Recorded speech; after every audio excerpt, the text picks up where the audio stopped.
listening to the 23 Personnel Podcast, a Texas Tech athletics podcast where food and sports clash at the goal line. Here are your hosts, Spencer and Michael. All right, what is up, everybody? Welcome back to another episode of the 23 Personnel Podcast. I'm your host, Spencer, joined by Michael. Michael, what's up, man? 1-8 has never felt this good. One win, never felt this good, right? My goodness, Man. Texas Tech takes down Iowa State, first in the conference, 80-77 in overtime fashion, came back from 23 down, completing the largest comeback in school history. Was 17 points on the road versus UNLV in 97. They told me about several times on the broadcast. But tonight it was 23 points at home versus the number one team in the conference. And it really felt like it was sparked by some defensive intensity there in the second half from Jalen Tyson and Lamar Washington. Hello. They decided between the two of them, whatever switch was to be flipped, they ramped up the pressure on defense, forced a bunch of turnovers, were hitting shots, hitting free throws, and really made, I say made, they showed that this could be done, right? That there was an attitude, especially going into halftime when you're down 17 and you had lost to this team by 34, like, oh, here we go again. But not tonight, Michael. Yeah, not tonight. And that team sure looked like they were, and no fault of their own. This isn't me trying to say something bad about them, but man, they looked dejected going into halftime. And I couldn't really blame them. Down 17, unable to get anything going, especially down low, not able to even get the ball down low at all. And when they did, sometimes, like for instance, not to pick on somebody, but Bacho got a rebound down low and decided to kick it out to a guy 5 feet away. I don't know why I didn't just go back up, so stuff like that. But the game plan obviously changed in the second half. Played small ball. I don't know if Bacho saw the court hardly at all in the second half. Let me see. He played 1 minute in the second half. But then back to what you were saying, Spencer, that spark that ignited this comeback was mostly defensive, and then being able to score off of turnovers. Iowa State only had 4 turnovers in the first half, really held the ball well, took care of it, had 13 in the second half. And those were not necessarily bad passes by Iowa State. A lot of those were hustle plays. A lot of those were Texas Tech defenders really getting on the ball and making this comeback happen. Just, I'm not going to harp too much on the bad things, because there were some bad things in the first 28 minutes of the game was pretty much all bad. But the way they fought and the way they came back, Harmon, not great from the 3 as usual, as it's been all year, but couldn't have done this without him. He had another one of those games where he just kind of took over and it worked out. 6 of 8 from the line, 5 of 17 from shooting, pretty rough. Yeah. But really clutch, really kind of, like I said, this wouldn't happen without him. Kevin O'Banner, my goodness, 11 of 15 from free throws, and he's probably kicking himself for the 4 he missed. I mean, that's still a really good clip right there. 3 of 5 from 3, his first multiple three-point game, Big 12 game since Kansas. 5 of 11 on the night, 24 points, 13 rebounds. Our man with a double-double. Mm-hmm. And, back to Harmon, 5 assists, something we haven't seen all year. I would hate to go through the stats and do this, but I wonder if any Tech player has had 5 assists this entire year in a single game. Someone run the numbers. That sounds. We'll get our team on it. That sounds like it would be pretty sad to look that up. You were talking about forcing all those turnovers in Iowa State in the second half. Texas Tech only committed 3 turnovers of their own in the second half, so you really took care of the ball, whereas you were obviously forcing a lot. And this is, again, a team that averages something like 22, forcing 22 turnovers a game. And you finish the game with 10. So really clean game, at least offensively for you to hold on to the ball against a team like Iowa State. You got some of their guys in foul trouble. As I say, some. You fouled one guy out, and then I think they had 4 others with 4 fouls. But it was just like really was like a first 30 minutes, last 10 minutes type like break there. Well, at least for the at least for the game in regulation. You continue that intensity into the second half. You held Iowa State without a field goal for the last 3 minutes of overtime.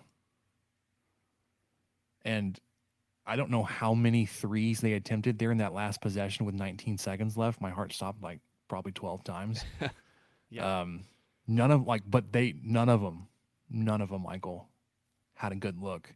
And I was just like, one of those has got to go in. Like it's going to be a heartbreaker. They'll tie it or something. They'll get some kind of ridiculous bounce off the glass and bank it in or something. But not tonight. Defense prevails, or at least not being desperate there at the end of the game. As you were holding the lead, and I was trying to figure out like, hey, you're up by 3 with 19 seconds left. Do you foul? And then the color commentator was like, you don't foul here. I was like, oh, okay. What do I know? We'll take his word for it. But it worked out, at least this time for Texas Tech. Man,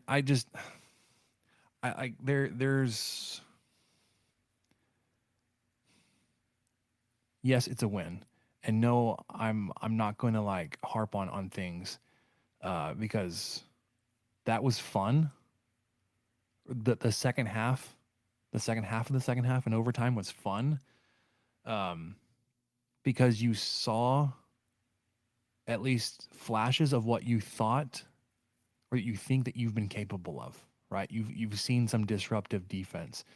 You've seen this team historically, even outside of this season alone, not shoot very well from 3. They shot 6 of 23 tonight, 26%.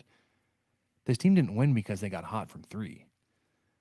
This team won because they limited daggers once they made their run. Right, like you went on this huge run, which you've seen teams do against you in the second half, and you didn't let Iowa State be like calm down and stop the run and kind of like reassert their dominance, or like, okay, that was fun, but here we go, we're gonna do our own thing now.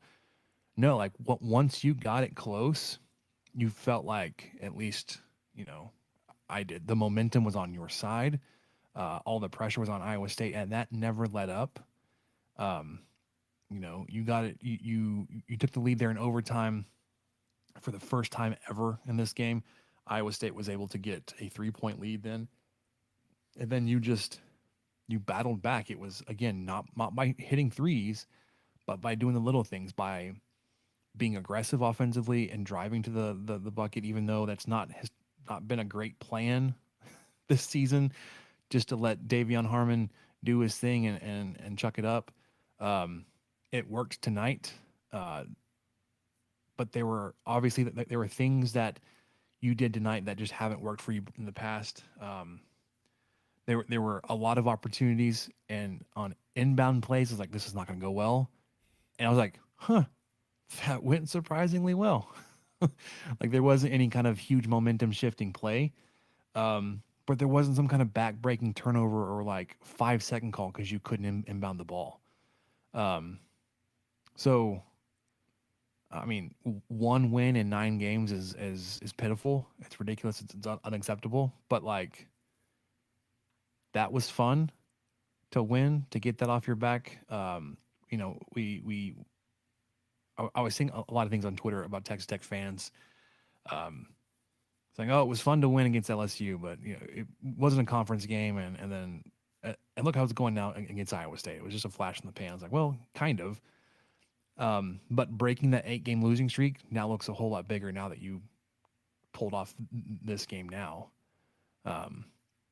So I mean, are you going to go on a 10-game run here? No, but shoot, you're not going to go 0-18 this year. Well, it's just nice to get our first quad one win.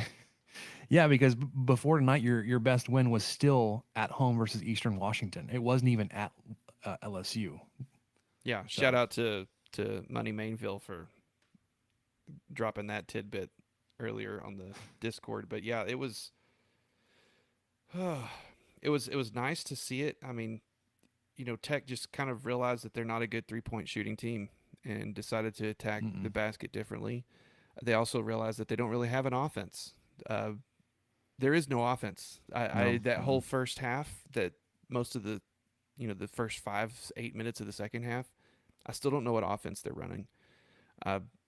You pass to the wing, you've got a guy that will flash for approximately half a second at the elbow, but then he just comes back out to the wing with you and then kind of does a screen and then goes away from the ball. I don't know. It's like I think it's a pick and roll, but it's more like a pick and move out of the way. So I still don't know what this offense is. I think to play to their strengths, they need to rely on guys who can get the ball in, get it down low, make a play, not kick it out. I mean, stop kicking it out because you're not going to make the three. It's a miracle that they got to 6-23, because in the first half I think they were like 2-12 or something.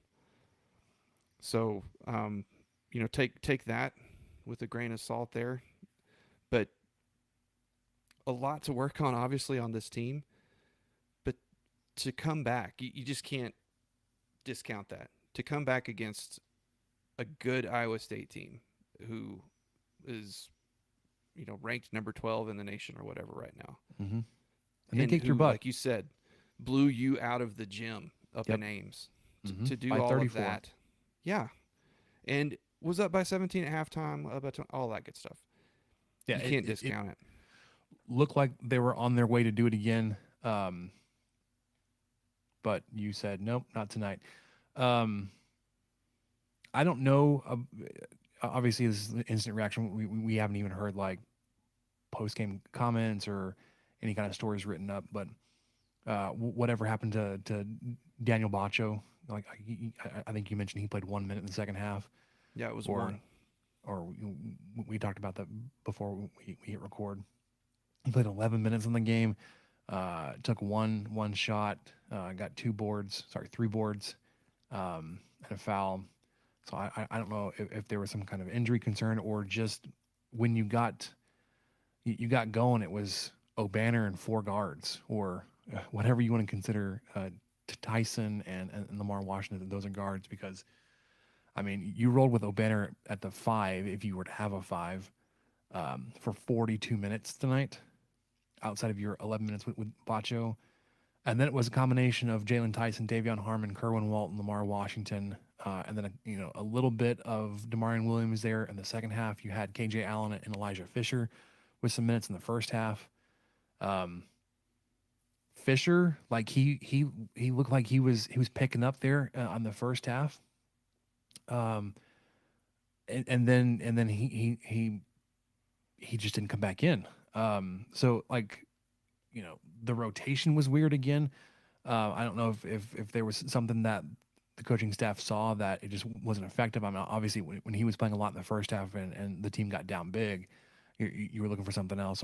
Maybe it was more of a, we're going to stay with the hot team or the hot group that's out there that got you back into the game.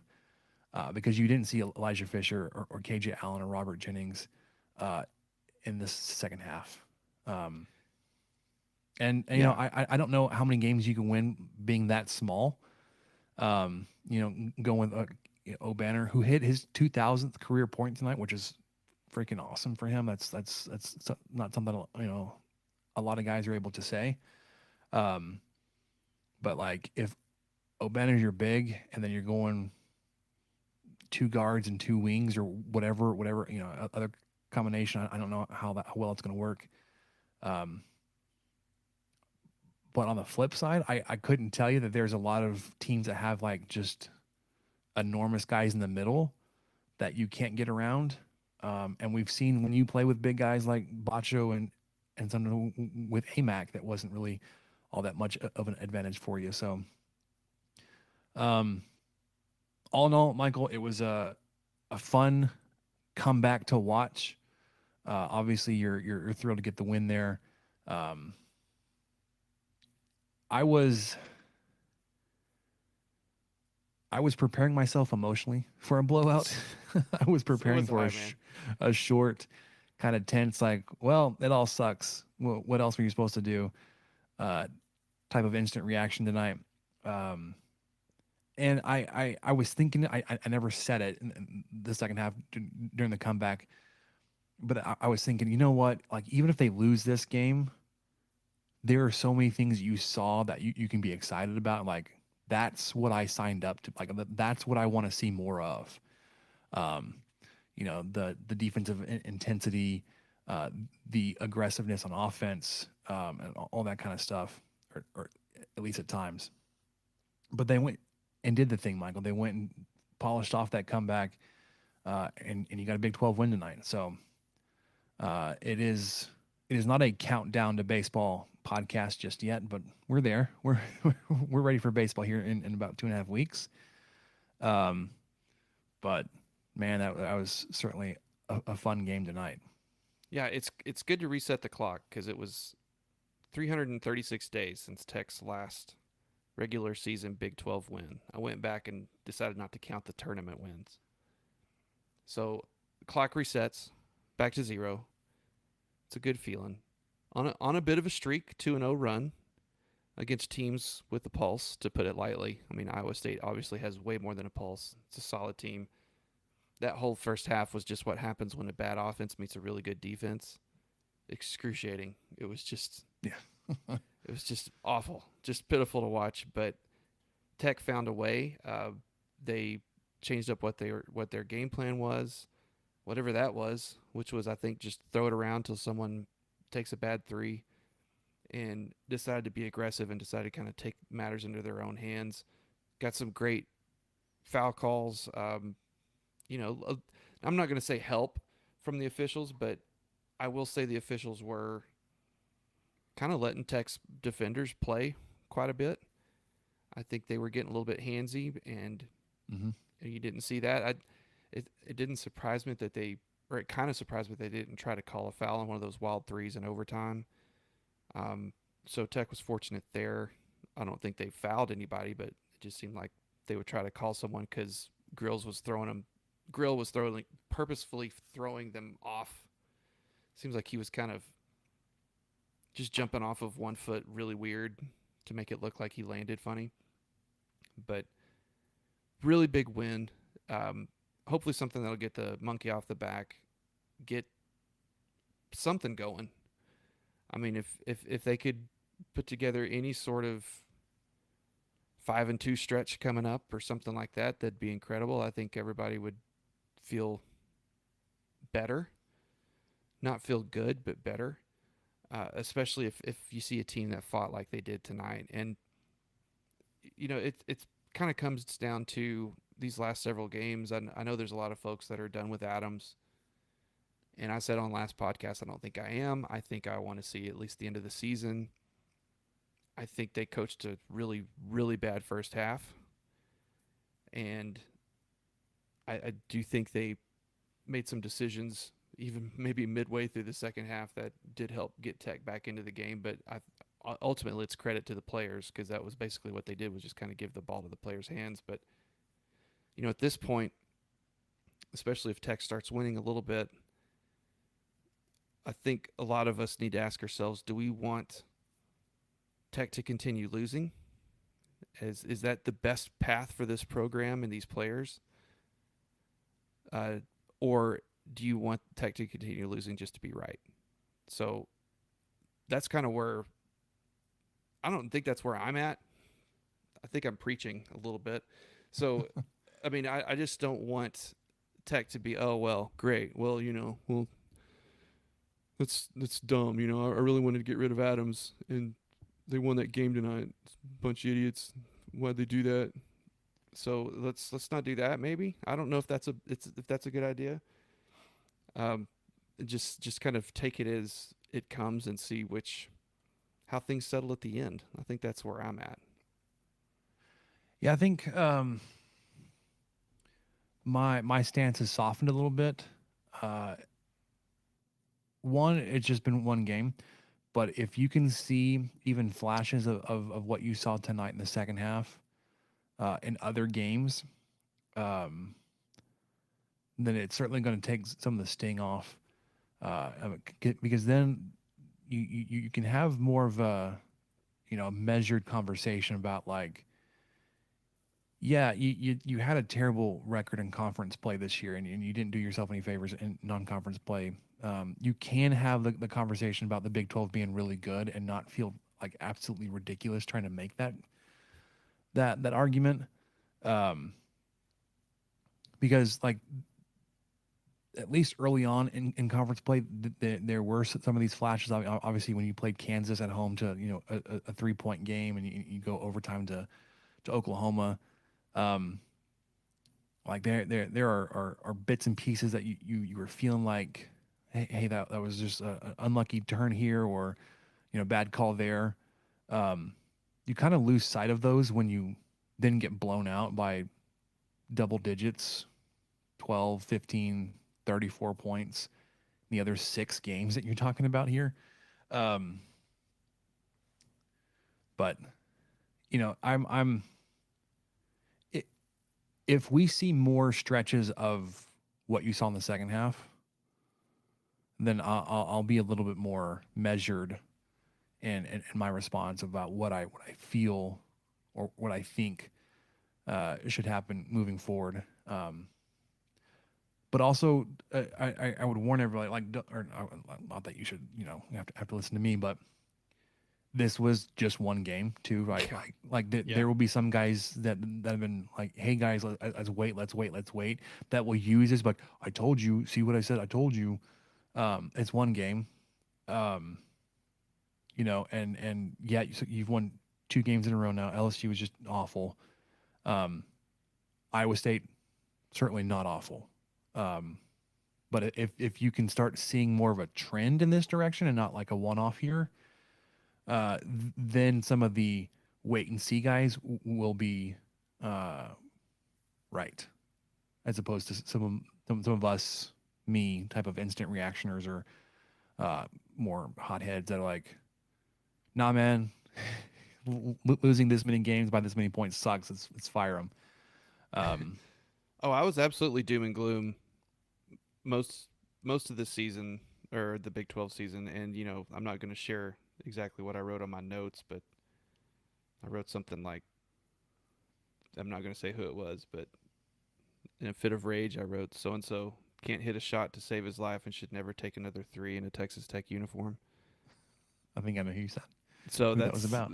That was in the second half. So let's not live that. I'm not going to go that way.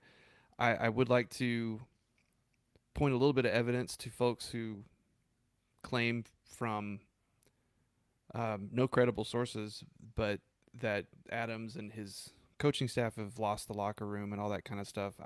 I would like to point to the fact that this team put together this type of comeback, and it was really mainly just 6 or 7 guys that put it together.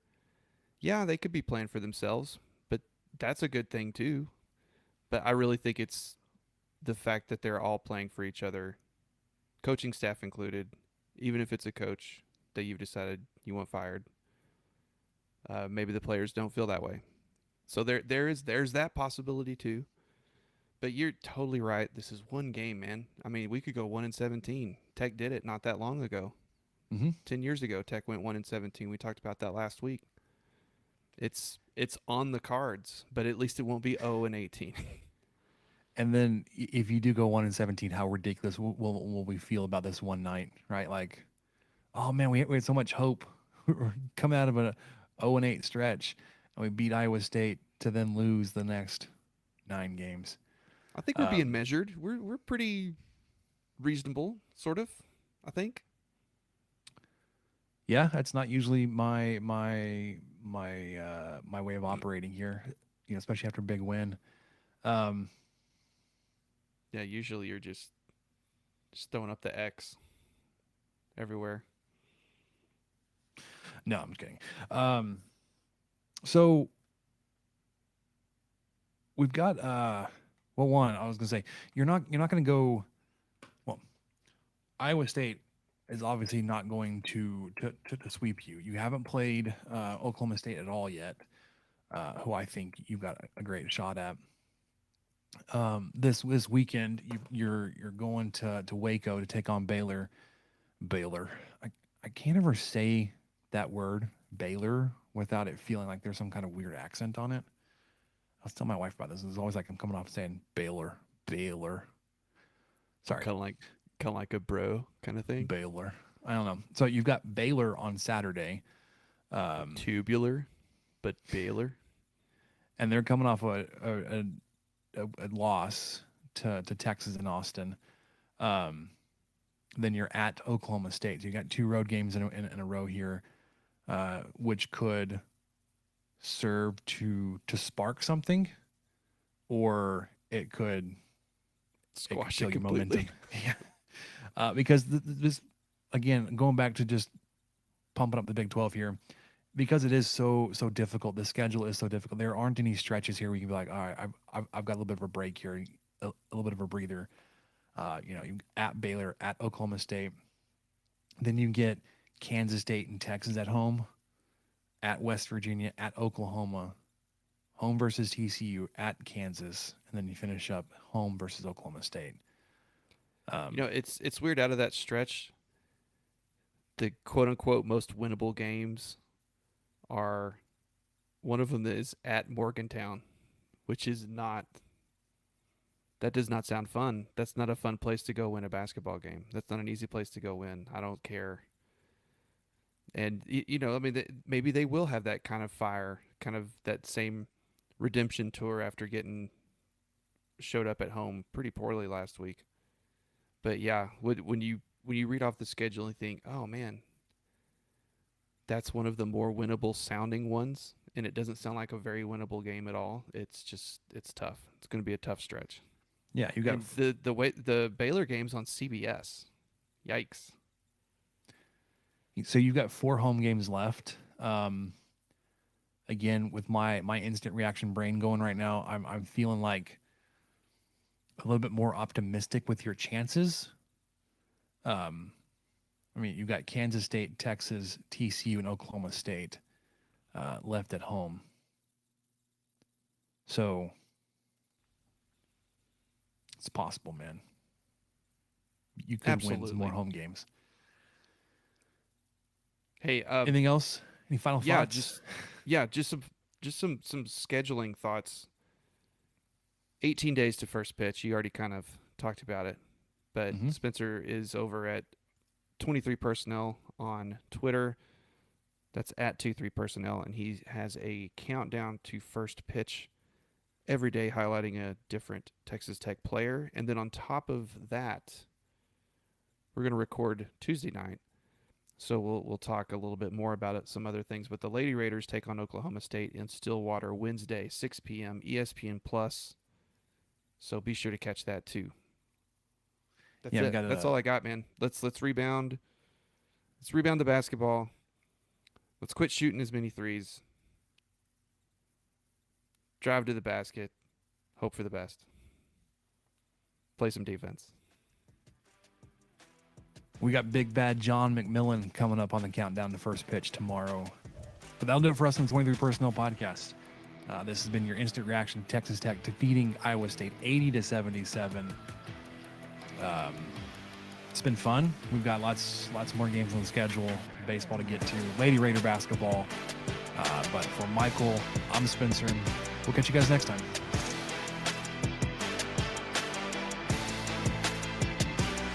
Thank you for listening to the 23 Personnel Podcast. Help us out by subscribing, rating the show, and leaving a review.